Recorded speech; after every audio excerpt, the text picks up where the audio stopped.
বলো দুধ বলো। নবাব বাহাদুর একটি পত্র পাঠিয়েছেন।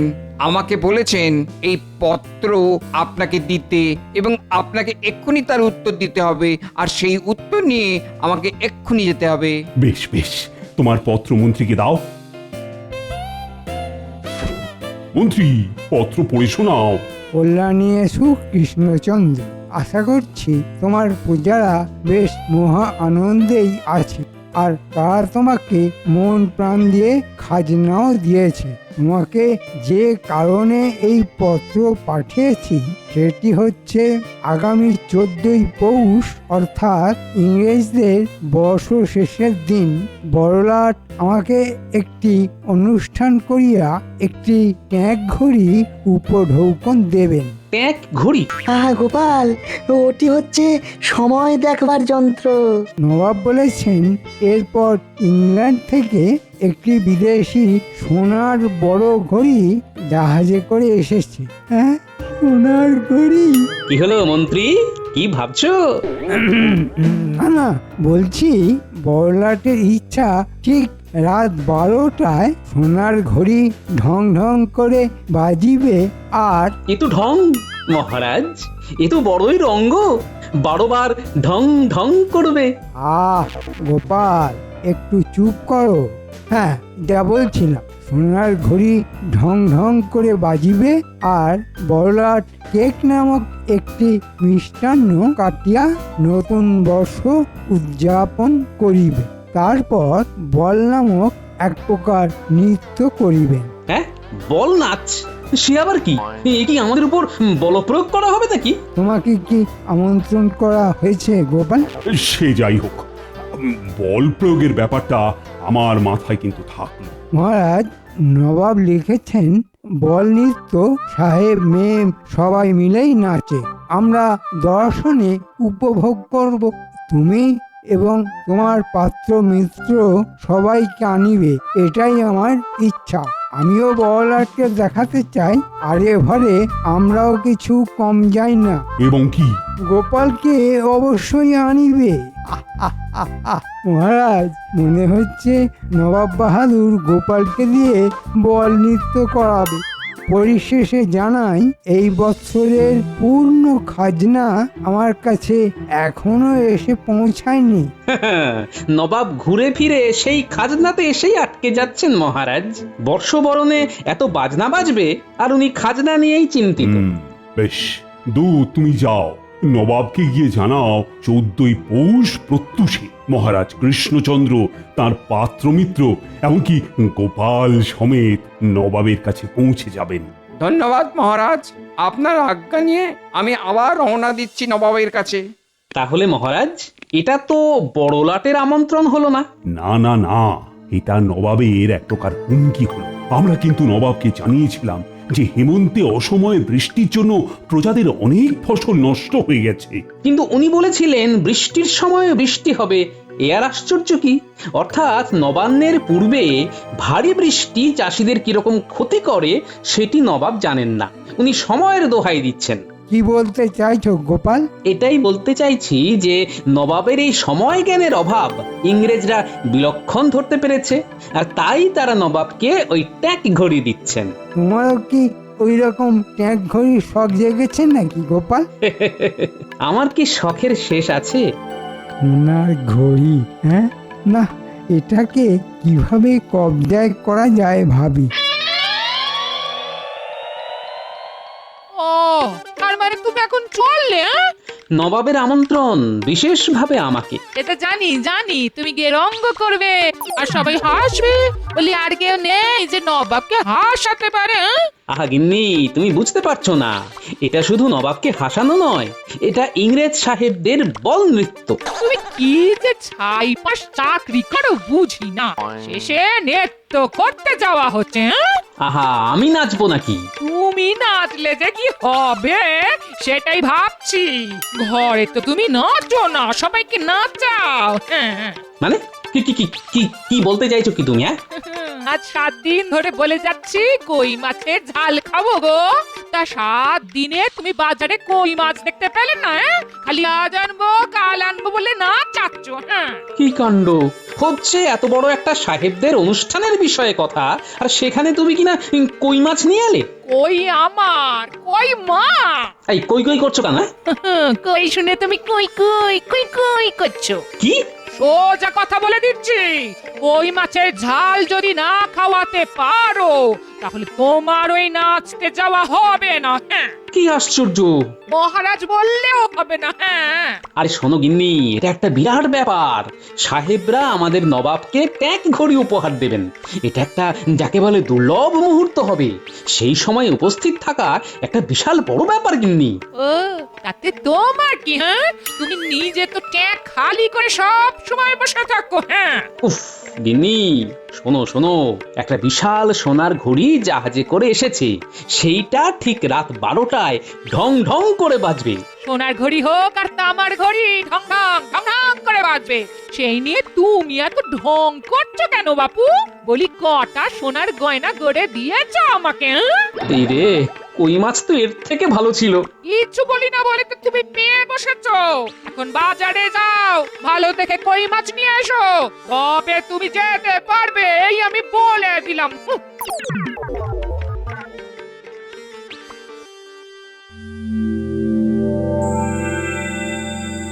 সোনার ঘড়ি, হ্যাঁ? তা সোনার ঘড়িতে কতটা সোনা থাকে? খাঁটি বিদেশি সোনা। একবার হাতাতে পারলে সারা জীবন পায়ের ওপর পা তুলে তুমি নিজের মনে বিড়বিড় করছো কেন আর হাসছো? বুঝলে গেনে, খুব ভালো সময় আসছে। কি চাও তুমি? কত সোনার গয়না চাও? সব পাবে, সব পাবে। সে তো না হয় বুঝলাম, কিন্তু তুমি এত সোনা পাবে কোথা থেকে? গেনে, সব কিছু তোমার না জানলেও চলবে, তবে এটুকু জেনে রাখো, খুব শিগগিরই দিন বদল হবে। এমনকি আমি রাজা। কি বলছো তুমি? আমি তোমার কথার কোনো মানে বুঝতে পারছি না। দেখো, তুমি কিছু মতলব করছো না তো? আমাদের যেন কোনো বিপদ না হয়। কি বলছো তুমি? আমাদের কোন বিপদ? কিচ্ছু নেই। যা হবে সেটা আমাদের খুব ভালোই হবে। না, আমাকে এক্ষুনি একবার যেতে হচ্ছে। সে কি, অনেক রাত হয়ে গেছে তো। গিন্নি, যদি সূর্যের মুখ তাড়াতাড়ি দেখতে চাও তাহলে রাত থাকতেই বেরোতে হবে বই কি। আর এই কাজ আমার রাতের কাজ, সব কাজ দিনে হয় না।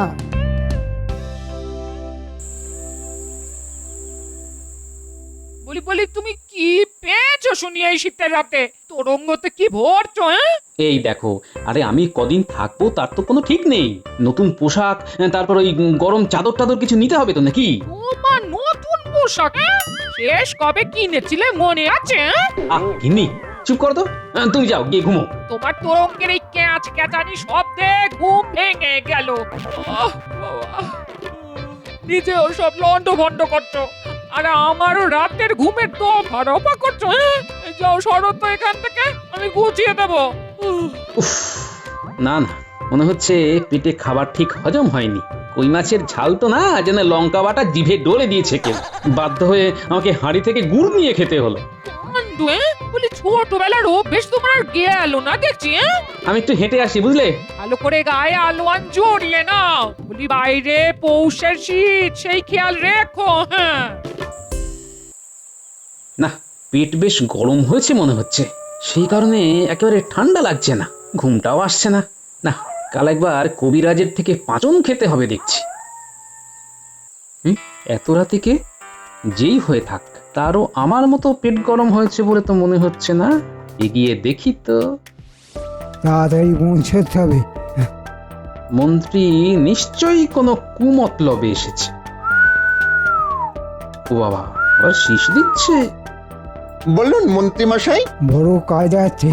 কোথায়? এখানে না, মুর্শিদাবাদে। ও ও বাবা, তোরা এখনই মুর্শিদাবাদে রওনা হয়ে যা। ছদ্মবেশে থাকবি, বণিকের ছদ্মবেশে। ওখানে তোদের সব কাজ আমি বুঝিয়ে দেব। কিন্তু আমরা কি পাবো? তোরা যা পাবি তা কল্পনাও করতে পারছিস না। শুধু বলছি, এ কাজ ঠিক মতো হলে নবাব আর রাজার নাক কাটা যাবে। তোরা অনেক সোনা পাবি, আর আমি নিজেই রাজা হয়ে যাবো। হ্যাঁ, বেশ, যা হবার তাহলে নবাবের ওখানেই হবে। নাক কাটা যাবে বলছে, মানে সাহেবদের অনুষ্ঠানের মধ্যেই কিছু একটা হবে। মন্ত্রী, আমি থাকতে তুমি কিছুই করতে পারবে না বাবা। হুজুর, মহারাজ কৃষ্ণচন্দ্র তার মন্ত্রী পাত্রমিত্র সমেত এবং গোপাল ভাঁড়কে নিয়ে দরবারে আসবার জন্য প্রস্তুত। আস্তে আজ্ঞা হোক। সুস্বাগতম। তোমরা সকলে এসেছো বলে আমি খুশি হয়েছি। কৃষ্ণচন্দ্র, তুমি আমার এখানে অতিথি। কোনো ভুল ত্রুটি হলে মার্জনা করো। নবাবের অতিথি নিবাসে আমরা সকলেই খুব ভালো আছি। নবাবকে ধন্যবাদ, ধন্যবাদ। এই যে গোপাল, তোমাকে তো আর আমার দরবারে পেলাম না, তাও এরকম উপলক্ষে তোমাকে দেখলাম। আমরা তো সবাই এসেছি। সে তো দেখতেই পাচ্ছি। চলো চলো কৃষ্ণচন্দ্র, আমরা সাহেবদের বড় ঘরে যাই। ওইখানে এখন সোনার ঘড়ির উদ্বোধন হবে। চলো।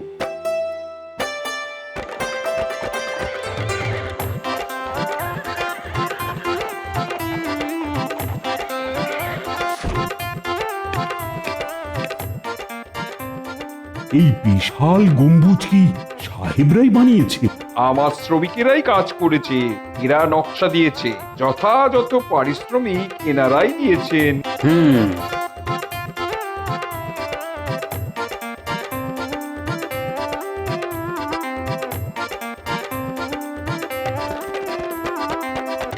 তোমরা আসাতে আমি খুব খুশি হইয়াছি। আমরাও খুশি। উদ্বোধন পর্ব যত তাড়াতাড়ি করা যায় ততই ভালো। আমরাও তোমাদের ঘড়ি দেখতে ভীষণ উৎসাহী। নিশ্চয়ই। পরিচয় করাই, কৃষ্ণনগরের মহারাজ কৃষ্ণচন্দ্র, তার সহযোগী এরা সবাই। কিন্তু একে চিনে রাখুন, এ হলো গিয়ে গোপাল ভাঁড়। ও বেশ, কৃষ্ণচন্দ্র, আমি বড়ই খুশি হলাম তুমি আসাতে। গোপাল বাবু, তোমাদের স্বাগতম। ইয়ে মানে ওই গ্যাপালটা কি? Gopal Gopal Gopal is funny. Gopal is funny.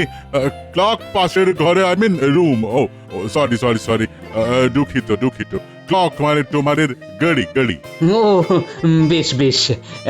মহারাজ, ঘড়ি আছে পাশের ঘরে।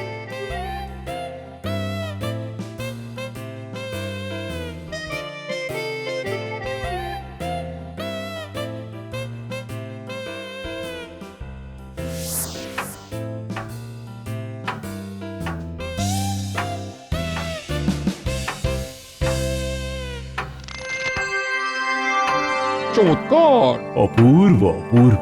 অসাধারণ। লাজবাব। আজ রাতেই এই ঘড়িতে 12টা বাজবার আগেই ঘড়ির 12টা বেজে যাবে। আজ সন্ধ্যা থেকে আমাদের উৎসব চলিবে। রাত 12টা বাজিলে এই গড়ি জানাবে, আর তখনই কেক কাটা হইবে। মহারাজ, নবাব বাহাদুর, এটা খুব সুন্দর জায়গা। আপনারা সবাই যান, আমি একটু বেড়ানোর অনুমতি চাইছি। বেশ বেশ বেশ, তুমি যাও, ঘুরে দেখো।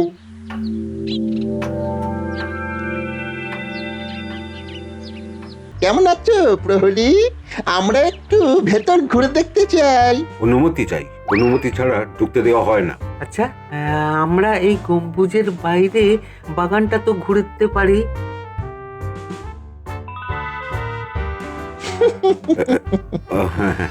যাও যাও যাও, জলদি জলদি ঘুরে নাও, বিকালের মধ্যে সব চলে আসবে। যাও যাও।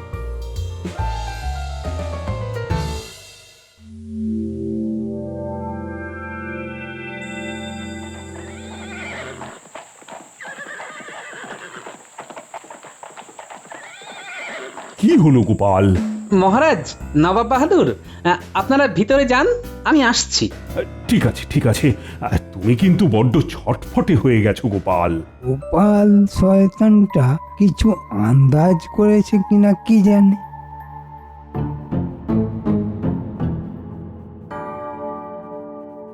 কি চাই? তুমি তো দুপুরে ছিলে, দুজন ভেতরে গিয়েছিল। না, এইরকম কিছু তো ঘটেনি। তুমি মোহর নিয়ে মানে ঘুষ খেয়ে দুজনকে ভিতরে ঢুকিয়েছো। নবাব জানতে পারলে কিন্তু তোমার গর্দান যাবে। তুমি জানলে কি করে? আমি সব দেখেছি। খুব ভুল হয়ে গেছে। ওরা বাগানে গেছিল কিন্তু বেরোয়নি। মানে ওই চলে যাবার কথা ছিল, কিন্তু ওদের বেরোতে দেখা যায়নি। আমরাও ওদের খুঁজে পাইনি। সতর্ক থাকবে, বড় কোনো চুরি বা ডাকাতি হতে পারে কিন্তু। হ্যাঁ, এখন আমাদের বড় লাট নবাবকে ট্যাগ গড়ি উপহার দিবেন। খুব খুব সুন্দর হয়েছে নবাব। তাহলে এখন কটা বাজে? এখন 10টা বাজে, তোমরা খেয়ে নাও। না জানি কি সাহেবি খানা জুটবে। গোপাল আস্তে, কি যে বলো না। আরে এই মন্ত্রী মশাই যে, মন্ত্রী মশাই আর সময় নেই, ঘড়ির সবটাই সোনার, যা নিতে পারবো তাই লাভ। আমরা আগে পেন্ডুলাম খোলার চেষ্টা করছি, আপনি আসুন।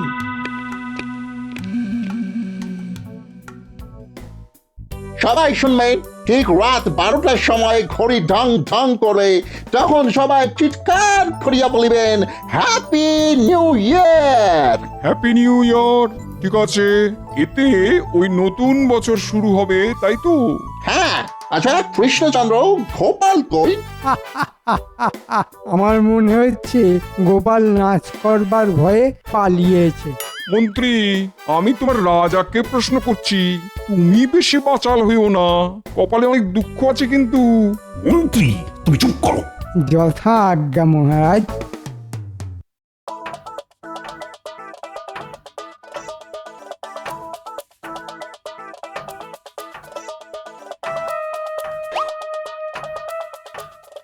উফ, এত বড় ঘড়ি সে তো বুঝতে পারিনি।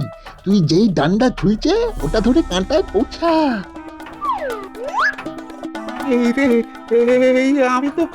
আমি তো দুলেই যাচ্ছি। কোন রকমে ওঠ, কাঁটা দুটো খোল আগে। আরে আমি একা কি করে পারবো? উফ, দাঁড়া দাঁড়া, মন্ত্রী যে কি কাজ দিল।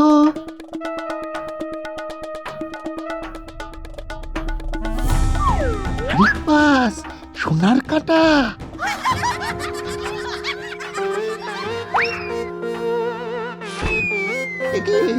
মই কোথায় সরে যাচ্ছে রে? তো গড়িয়ে যাচ্ছে রে, তলায় চাকা লাগানো যে। কি গোপাল? ঢং ঢং করে ঘড়ি বাজু, মই আজ তোমাদের কপালে জুটছে না।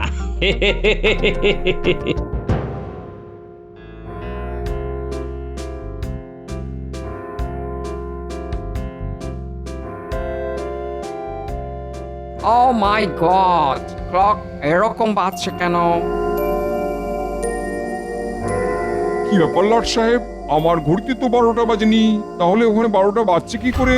How is it possible? জেনে বুঝে খারাপ ঘড়ি আমাকে দিয়েছো, নবাবকে অপমান করেছো, এর ফল কিন্তু ভালো হবে না। No, no, no. Oh, no, নবাব বাহাদুর, তোমার ঘড়ি একদম ঠিক আছে। তাহলে কি তোমার জাহাজে করে নিয়ে আসা সোনার ঘড়ি বিগড়ে গেল? মহারাজ, নবাব বাহাদুর, আমি এর কারণ জানি। ও মাই গড, তুমি ঘড়িটা কি করিয়াছো? তুমি কি জানো ওখানে এমনি যাওয়া যাবে না রাত 12টা পর্যন্ত, যতক্ষণ না ঘড়ি বাজিবে? তুমি চুপ করো লাট সাহেব। গোপাল, কি হয়েছে বলো? ওই বড় ঘড়িতে বটা ঘটা নামে দুটো ভূত ঢুকেছে সোনার ঘড়ি থেকে সোনা চুরি করবার জন্য। গোপাল, তুমি যখন জানো তাহলে বলনি কেন? একটু মজা হলো আর কি। আমি জানি যে ওরা পালাতে পারবে না, দুজনেই এখন পেন্ডুলাম ধরে ঝুলছে। হ্যাঁ, বলো কি গোপাল? মহারাজ, নবাব বাহাদুর, লাট সাহেব, আমি একটা ছোট্ট কাজ করেছি। ওরা একটা মই নিয়ে ওই ঘড়ির পেন্ডুলামে পৌঁছেছিল, আমি সেই মই সরিয়ে নিয়েছি। খুব ভালো করেছো গোপাল, খুব ভালো করেছো। Good good good, very good very good, খুব ভালো খুব ভালো। কিন্তু বটা ঘটা এখানে এলো কি করে? ওই যে মন্ত্রী পালাচ্ছে, ওকে ধরুন। ওই মন্ত্রী বটা ঘটাকে দিয়ে সোনার ঘড়ির সোনা চুরি করবার মতলব মেটেছিল। প্রহরী, ওকে আটকাও শিগগির। চলুন যাওয়া যাক ওই ঘরে। আমাদের প্রোটোকল ছিল যে রাত 12টা বাজলে সবাই ওই ঘড়ির সামনে দাঁড়িয়ে হ্যাপি নিউ ইয়ার বলিবে। আর কোনো কলের দরকার নেই, এখন চলুন তাড়াতাড়ি, না হলে এই ঘড়ির কলকবজা সব বটা ঘটা খুলে দেবে।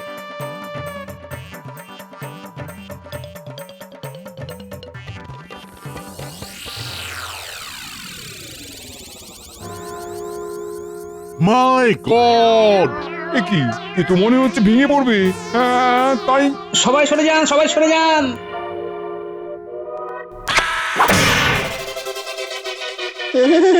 ও বাবা গো, ওরে বাবা। নবাব, নবাব, আমার মন্ত্রী আমার মান সম্মান নষ্ট করে দিয়েছে। আপনি আপনি আমার মন্ত্রীকে যে কোনো রকম শাস্তি দিতে পারেন। আমিও এখানে আমন্ত্রিত, তাও বড়লাট কি বলে শুনি। আমি কি বলিব, আমরা আমরা সবাই মিলে গোপালকে পুরস্কার দেব। গোপাল, তুমি আমার থেকে পুরস্কার পাবে, কিন্তু তার আগে আমি ঠিক বুঝতে পারিনি, এসব গোপাল মিথ্যে বলছে। মন্ত্রী মশাই, আপনার জন্য আমাদের এই অবস্থা। ওই পেন্ডুলাম যেমন ঝুলছিল, তেমনি মন্ত্রীকেও পেন্ডুলামের মতন ঝুলিয়ে দেওয়া হোক। ওরে বাবা রে, আমার কি হবে? 12টা বাজলে তবে ছাড়া পাবে। আমরা এখানেই সবাই হ্যাপি নিউ ইয়ার বলবো। ওরে বাবা রে, মহারাজ মহারাজ আমাকে বাঁচান মহারাজ, আমার নিউ ইয়ার তো শেষ হয়ে গেল মহারাজ। এইভাবে দুললে কি ম্যাড হয়ে যাবে মহারাজ? কৃষ্ণচন্দ্র, ভাগ্যিস গোপাল ছিল, তাই তোমার আর আমার দুজনেরই মুখ রক্ষে হয়েছে।